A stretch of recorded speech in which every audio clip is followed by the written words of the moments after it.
Hello বন্ধুরা, চাঁদ ক্রিয়েশনে সবাইকে স্বাগত। আশা করি সবাই ভালো আছেন। ভীষণ গরম, এই গরমের দিনে আমি দেখুন আজকে আম ডাল করে দেখাবো। এই আম ডাল বা টক ডাল খেতে কিন্তু খুব ভালোই লাগে। কীভাবে করব সেটাই আপনাদেরকে আজকে আমি দেখাবো। চলে আসুন আমার সাথে। দেখুন 1 কাপ মুসুর ডাল আমি নিয়ে নিয়েছি।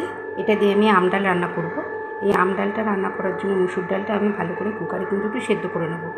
আগে ধুয়ে নেব, ধুয়ে তারপরে সেদ্ধ করে নেব। কিছু মতন সর্ষের তেল দেবো, একটা শুকনো লঙ্কা, সর্ষে আমি দিয়ে দেবো, একটু কারি পাতা। দেখুন ডালটা আমি এখানে সেদ্ধ করে রেখে দিয়েছি। আর এখানে একটা আমকে আমি স্ট্রেনারের সাহায্যে খুব ভালো করে ঘষে নিই। ফোড়নটা দিয়ে সুন্দর গন্ধ বেরোনোর সাথে সাথেই আমি দিয়ে দেবো এই কোরানো আমটাকে আমি দানাটা ছাড়িয়ে তারপরে স্ট্রেনারে ভালো করে ঘষে রেখেছি। ডালটা আমি দিয়ে দিয়েছি। ফোড়নটা একটু ফোটার পরে কিন্তু ডালটা নামিয়ে নেব। নুন দিয়ে ডালটাকে সেদ্ধ করা হয়েছিল, সেই জন্য লবণ আর আমি দেবো না। দিয়ে দেবো হলুদ, একটু চিনি। আম কুচিয়ে আম কেটে করি, আমগুলো গোটা গোটা থাকে, এরকম কুড়িয়ে একটু আম কুড়িয়ে করে দেখবেন, ভালো লাগবে।